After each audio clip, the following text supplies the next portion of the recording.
Earth pressure and retaining wall. मृदा पिंड की वास्तविक गति को ढालू विफलता स्लो फेलियर के रूप में जाना जाता है। Coefficient of earth pressure at rest K nought is equal to mu upon 1 minus mu या 1 minus mu upon mu is equal to 1 upon K nought. Mu is equal to Poisson ratio. मृदा पर जल द्वारा लगाया गया वह दबाव जिससे इसमें से जल स्रावित होता है सीपेज प्रेशर कहलाता है। लचीली पाद के लिए मृदा के सभी प्रकार में संपर्क दाब का वितरण एक समान होता है।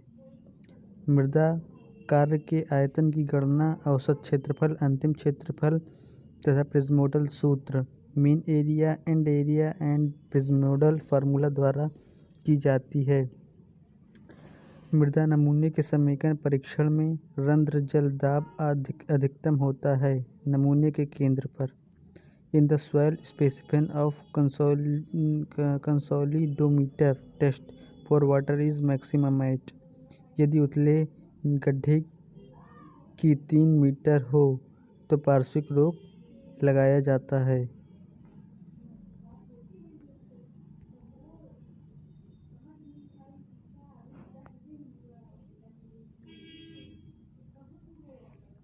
भूमि सतह के नीचे जल स्तर बढ़ने पर प्रभावी दाब इफेक्टिव प्रेशर का मान घट जाता है। पुल के अंतर्धार के पीछे मृदा का दबाव स्थिर अवस्था में रहता है। जलाशय की स्थिति के तहत एक गुरुत्व बांध के प्राथमिक प्रोफाइल के विश्लेषण के लिए उसके स्वयं के भार पर विचार किया जाता है। यदि मिट्टी के आंतरिक घर्षण का कोण 30 डिग्री है तो सक्रिय भूदाब का गुणांक क्या होगा। फाई बराबर 30 डिग्री के ए बराबर निकालना है। के ए बराबर 1 minus sine theta upon 1 plus sine theta is equal to 1 minus sine 30 upon 1 plus sine 30 is equal to 1/3। जब हम जल स्तर भूतल के निकट पहुंच जाता है मृदा की धारक क्षमता आदि 50% तक घट जाती है। भू दबाव के निर्धारण के लिए आरेखीय विधि ग्राफिकल है। रिभान विधि रिभास मेथड। मृदा का रिपोज कोण का मान अधिकतम तब होता है जब वह मृदा के पिंड के साथ क्षैतिज पर होता है। सक्रिय मृदा दाब गुणांक के ए बराबर cot square 45 plus 5/2 equal to 1 minus sine theta upon 1 plus sine theta. निष्क्रिय मृदा दाब गुणांक के पी बराबर 10 स्क्वायर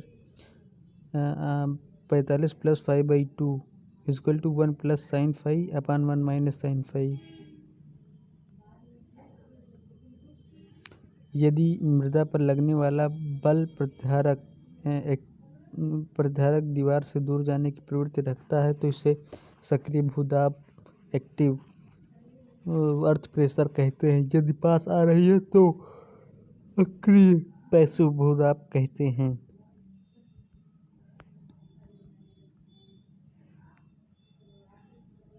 मृदा की प्रभावी दाब इफेक्टिव प्रेशर शून्य हो जाता है जब इसमें पाइपिंग क्रिया प्रारंभ होती है। Coefficient of earth pressure at rest it विश्राम अवस्था में मृदा दबाव का गुणांक है। सक्रिय मृदा से अधिक है लेकिन निष्क्रिय मृदा दबाव की तुलना में कम। 30 डिग्री के आंतरिक घर्षण के एक कोण के साथ शुष्क संसंजनहीन रेत में 10 मीटर की गहराई पर डूबी हुई इकाई भार 21.81 किलो न्यूटन पर मीटर स्क्वायर है। यदि पानी की सतह जमीन स्तर पर है तब निष्क्रिय दाब तीव्रता होगा Kp is equal to 1 plus sine theta upon 1 plus sine theta 1 plus sine 30 upon 1 minus sine 30 is equal to 3। Kp Pp is equal to Kp lambda Z is equal to 3 गुणे 21.81 गुणे 10 बराबर 654.3। मृदा के द्वारा प्रतिधारक दीवार पर लगने वाला न्यूनतम दाब सक्रिय मृदा दाब एक्टिव अर्थ प्रेशर कहलाता है। के ए से बड़ा होता है के पी। सक्रिय मृदा दाब का मान हमेशा निष्क्रिय मृदा दाब से कम होता है। मृदा के अत्यधिक दबाव के कारण रिटेनिंग वॉल बैकफिल से दूर जाना चाहेगा। यदि निष्क्रिय मृदा दाब गुणांक 1/3 है तो सक्रिय मृदा दाब का गुणांक है के इक्वल टू 1/kp। kp बराबर 1/1/3 बराबर 3। विश्राम अवस्था एट रेस्ट में मृदा का दाब प्रत्यास्थ सिद्धांत द्वारा ज्ञात किया जाता है। जल सतह का भूतल के ऊपर बढ़ने का परिणाम होता है। Increase in pore water pressure at end total stress.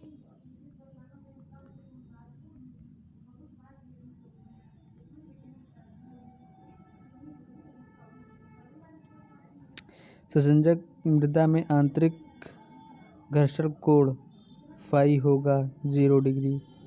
निष्क्रिय मृदा दबाव के गुणांक में वृद्धि के साथ निम्नांकित में से किसमें वृद्धि होती है? Angle of shear resistance. मृदा का पार्श्व दबाव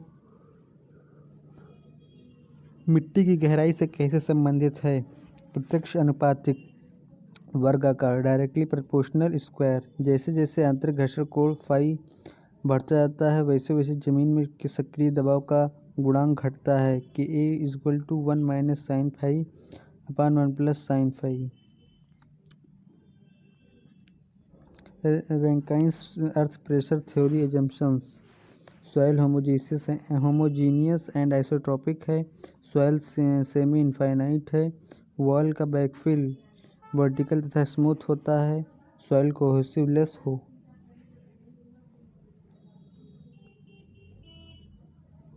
प्लेट लोड टेस्ट से न्यू की धारण क्षमता तथा सेटलमेंट दोनों ज्ञात करते हैं। Standard dynamic penetration test is more suitable to determine bearing capacity of sandy soil. दीवार में बटरेस टेकबंदी पार्श्विक सामर्थ्य के लिए दी जाती है। स्कैम्पस्टन धारण क्षमता का सिद्धांत क्ले सॉइल के लिए वैध है। यदि 6 मीटर ऊंचाई की प्रतिधारक दीवार रिटेनिंग वॉल 18 किलोन्यूटन पर क्यूबिक इकाई भार वाले शुष्क बालू को रोकती है और यदि विश्राम अवस्था में मृदा दाब गुणांक 0.5 है तो 6 मीटर की गहराई पर पार्श्व मृदा दाब होगा।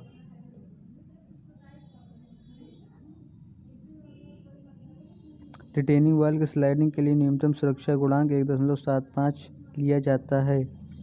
भुजात्तोलक प्रतिधारक दीवार कैंटिलीवर रिटेनिंग वॉल के स्लाइडिंग के न्यूनतम सुरक्षा गुणांक 1.5 लिया जाता है।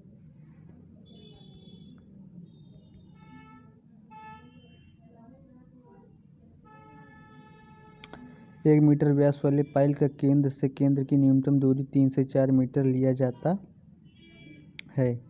ऐसी पाइलें जो भार को स्वयं धारण नहीं करती लेकिन न्यू से भार को प्रतिरोध और मृदा तक संचारित करने के एक माध्यम के रूप में तय करती हैं फ्रिक्शन पाइल कहलाती हैं। द एक्शन प्रभाव of negative skin friction on the pile is to reduce the allowable load on the pile. Pull out test pile के लिए सुरक्षित तनाव निर्धारित करने के लिए किया जाता है। जो पाइलें भूमि में कठोर स्तर तक डाली जाती हैं धारक पाइल्स बियरिंग पाइल कहते हैं। एच पाइल स्टील पाइल होती है। जलमग्न मृदा पर पाइल फाउंडेशन न्यू बनाई जाती है। पाइल बनाने के लिए चिकनी मिट्टी का प्रयोग नहीं किया जाता है। बैटर पाइल ये पाइलें ऊर्ध्वाधर न होकर किसी उपयुक्त ढाल पर गाड़ी जाती हैं। ये पाइलें सामान्यतः इंक्लाइंड फोर्स को वहन करने के लिए प्रयोग की जाती हैं। A pile is a slender member which transfers its load to the surrounding soil. Composite pile उपयुक्त होती है जहाँ स्थूला का ऊपरी भाग जलस्तर के ऊपर प्रक्षेपित होने के लिए किया जाता है। पाइल कैप सभी पाइलों पर भार फैलाने के लिए होता है। पाइल पर ड्रॉप कम से कम 120 सेंटीमीटर होना चाहिए। पाइल प्रायः स्टेनलेस स्टील से नहीं बने होते हैं। काली कपास में अंडर रीम्ड पाइल का यूज़ किया जाता है। 3 से 6 मीटर गहराई तक डाला जाता है। एक पाइल के चारों तरफ संपीड़ित मृदा के नीचे की तरफ गति के कारण पाइल पर नीचे की तरफ कार्यरत ड्रैग ऋणात्मक स्किन घर्षण कहलाता है। यदि कठोर चट्टानी परत अत्यधिक गहराई में है तो फ्रिक्शन पाइल कहते हैं। पानी की सामने की संरचना में आमतौर पर फेंडर पाइल का प्रयोग किया जाता है। टरज़ागी के bearing capacity factor NC, NQ and lambda आंतरिक घर्षण कोल फाई तथा फलन पर निर्भर करता है। फाउंडेशन प्लान में न्यू की साइज एंड डेप्थ प्रदर्शित करते हैं। ड्रिवेन पाइल ड्राइवर जो तेज आवाज़, ध्वनि और कंपन की वजह से अधिकांश देशों में प्रतिबंधित है।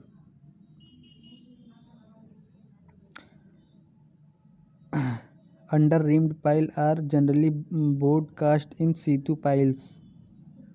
घर्षण पाइल में भार मुख्यतः स्किन फ्रिक्शन द्वारा स्थानांतरित होती है। वह पाइल जो अपनी अधिकांश भार धारण क्षमता स्थूला पाइल के आधार से प्राप्त करता है एंड बियरिंग पाइल्स कहते हैं। ऊर्ध्वाधर संपीड़क भार के अधीन एक पाइल पर नकारात्मक त्वचा घर्षण कैसे करता है। नीचे की ओर और पाइल के भार वहन करने की क्षमता घट जाती है। पाइल न्यू आमतौर पर दिया जाता है। कंप्रेसिबल, जलभराव वाली, कीचड़ सभी। पाइल का प्रयोग शंकु प्रवेश परीक्षण द्वारा जांच करने के उपरांत प्रयोग किया जाता है। भवन की भारवाही दीवार के लिए न्यू की न्यूनतम गहराई 900 mm होनी चाहिए। मृत्तिकादार मृदाओं में न्यू की न्यूनतम गहराई 0.9 या 0.9 मीटर या 900 mm होती है।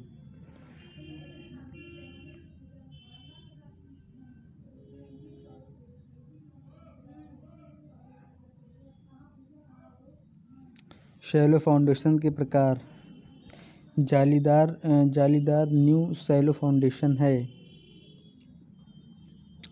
Spread footing, combined footing. तीसरा इन्वर्टेड आर्च फाउंडेशन। चौथा स्टेप्ड फाउंडेशन। पांचवा ग्रिलेज फाउंडेशन। छठवां strap footing. Deep foundation. Depth of foundation ज़्यादा होती है विड्थ से, चौड़ाई से। प्रकार। पहला पाइल फाउंडेशन, दूसरा फ्रिक्शन पाइल, तीसरा फेल फाउंडेशन।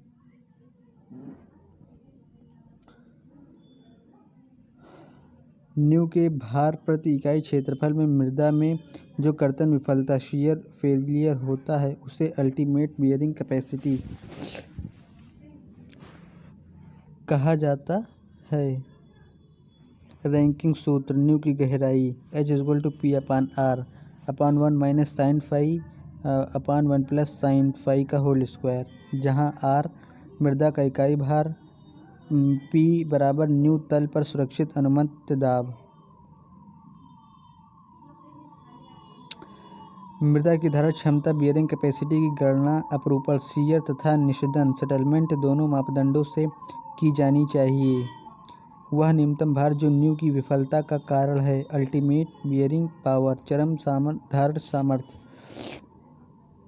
आधार अथवा न्यू पर भार की तीव्रता जो मृदा के आलम्ब की कर्तन विफलता का कारण है। अत्यधिक सघन रेत में सामान्य अपरूपण विफलता होती है। ढीली मृदा में पंचिंग अपरूपण होती है। विस्तारिता शोधन डायलेटेंसी करेक्शन का प्रयोग सिल्टी वाली महीन संतृप्त रेत के लिए किया जाता है।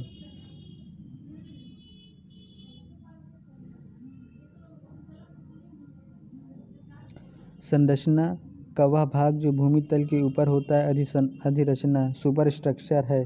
संरचना का वह भाग जो भूमि तल के नीचे बनाया जाता है और अधिरचना के भार स्वयं के भार तथा अन्य बलों को नीचे मृदा पर स्थानांतरित करता है फाउंडेशन कहलाता है। नींव का आधार जो बड़े क्षेत्रफल पर दीवार या स्तंभ का अध्यारोपित भार डालता है उसे स्प्रेड फुटिंग कहते हैं। वह नींव जो दो नींव को जोड़ने के लिए कैंटिलीवर बीम दी जाती है स्ट्रैप फुटिंग कहलाता है। टरज़ागी के धारण क्षमता सिद्धांत के लिए कौन सी मान्यता सही नहीं है? ए. मृदा समांगी और समदैशिक है। बी. भार ऊर्ध्वाधर है और अन उत्केंद्रिता लगाया जाता है। नींव की गहराई इसकी चौड़ाई से कम अथवा बराबर रखी जाती है। फुटिंग का आधार चिकना होता है।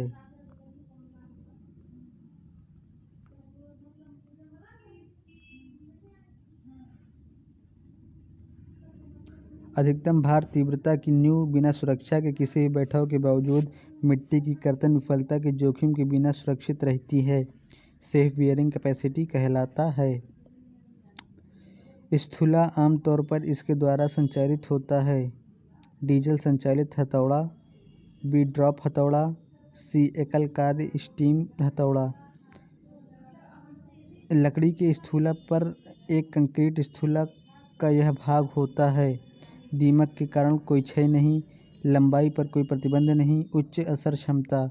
डी. सभी। नींव आश्रित होती है both subgrade and foundation soil.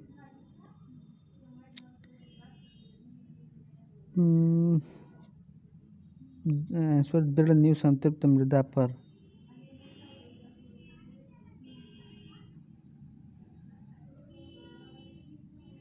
भूकंप के समय मृदा का द्रवीकरण इमारत के फर्श, इमारत में दीवार एवं छत, बीम, कॉलम के कारण होता है।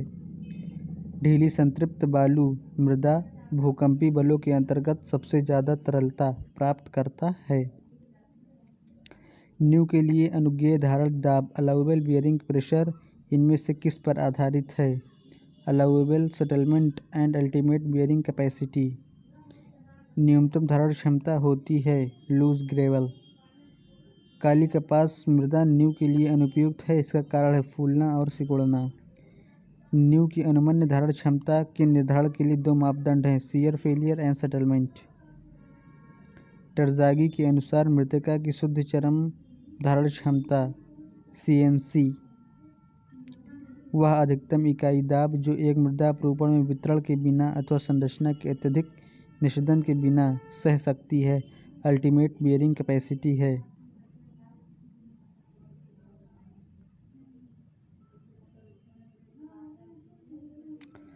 अधिकांशतः पेनिट्रेशन टेस्ट SPT मृदा की धारण क्षमता का अनुमान लगाने के लिए किया जाता है। संसंजनहीन मृदा पर दृढ़ पाद के नीचे संपर्क दाब वितरण निम्न होगा, किनारों पर शून्य तथा केंद्र पर उच्चतम। शुद्ध भार की तीव्रता जो नींव बिना निषेधन के सहन करती है तथा संरचना के अनुमन्य मान के लिए जो शुद्ध सुरक्षित वहन क्षमता से अधिक न हो अलाउएबल बियरिंग कैपेसिटी है। मिट्टी की धारण क्षमता को प्रभावित करता है कणों के आकार, शेप ऑफ फुटिंग, फुटिंग का आकार। डी. सभी। सैंडी सॉइल में नलीकरण पाइपिंग विफल हो सकता है। नींव के शीघ्र स्थायीकरण सेटलमेंट के लिए प्रभावी गुणांक का मान उसके आकार, माप, दृढ़ता तथा स्थिति पर निर्भर करता है। मिट्टी की सुरक्षित वहन क्षमता का पता लगाएं जब उसकी परम वहन क्षमता 300 किलो न्यूटन पर मीटर स्क्वायर और सुरक्षा कारक 2 हो। सुरक्षित भार वहन क्षमता बराबर चरम धारण क्षमता अपान सुरक्षा कारक बराबर 300/2 बराबर 150 किलो न्यूटन पर मीटर स्क्वायर। टरज़ागी के समीकरण के अनुसार पट्टिका नींव की धारण क्षमता जो कि संसंजक मृदा पर आधारित है C=10 किलो न्यूटन पर मीटर स्क्वायर प्रति इकाई गहराई एवं इकाई चौड़ाई NC=5.7 है। सॉल्यूशन QF=CNC बराबर 10 × 5.7 बराबर 57 किलो न्यूटन पर मीटर स्क्वायर।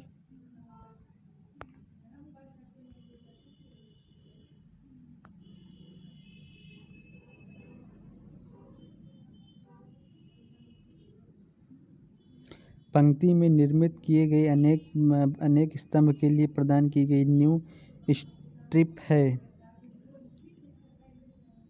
स्टेप फुटिंग निरंतर अनुदैर्ध्य वहनशीलता प्रदान करते हैं। स्टेप फुटिंग के चित्र ये निम्नलिखित है। यदि डिज़ाइन के अनुसार दो अलग अलग फुटिंग बहुत नज़दीक हों तो उन्हें कंबाइंड फुटिंग कहते हैं। स्प्रेड फुटिंग जो दो या दो से अधिक स्तंभों को सहारा देता है उसे कंबाइंड फाउंडेशन कहते हैं। जब स्तंभों पाए या खंभों से भारी संरचना भार को कम धारण क्षमता वाली मिट्टी में बदलने की आवश्यकता होती है, उसके लिए ग्रिलेज न्यू यूज की जाती है। ग्रिलेज फुटिंग कॉलम से उच्च संरचना भार को निम्न बियरिंग क्षमता वाली मृदा पर स्थानांतरित करता है। ग्रिलेज फुटिंग में अधिकतम अपरूपण बल उत्पन्न होता है। Centre of base plate, centre of grillage beam. बालू पर रखे गए नींव की भार वहन क्षमता मुख्य रूप से नींव के आकार पर निर्भर करती है।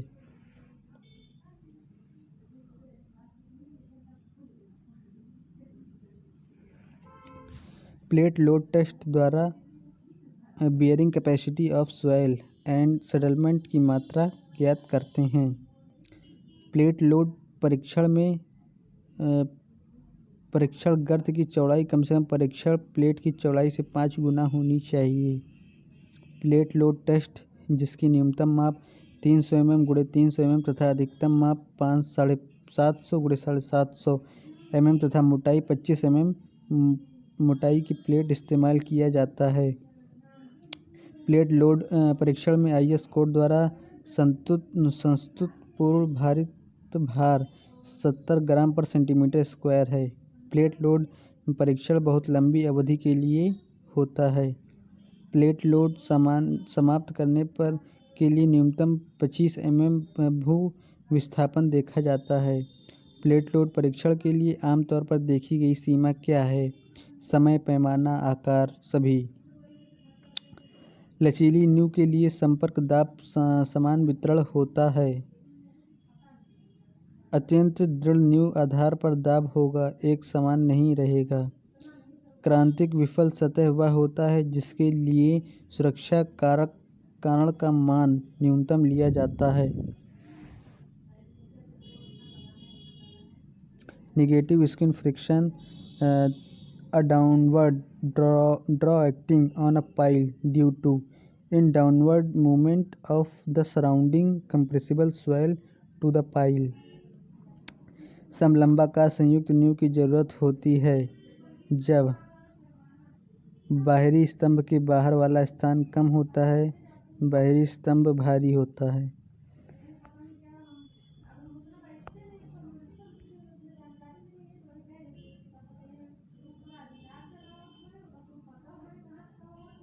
आइसोलेटेड फुटिंग में allowable settlement for clay is 65 mm तथा सैंड के लिए 40 mm है।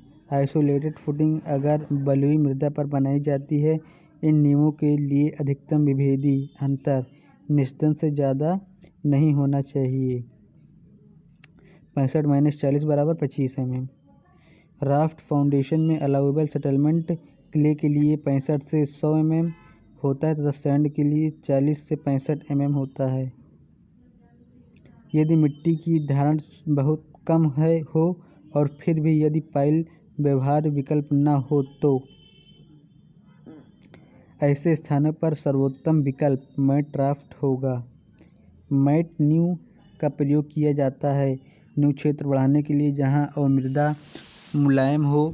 जलीय उत्थान का विरोध करने के लिए राफ्ट नींवों का प्रयोग आमतौर पर तब किया जाता है जब फुटिंग पाद का अपेक्षित क्षेत्र हो आधे से अधिक। यदि नींव का क्षेत्रफल व नियोजित क्षेत्रफल से 50% अधिक हो तो वहाँ पर फर्शी या राफ्ट नींव प्रयोग होती है।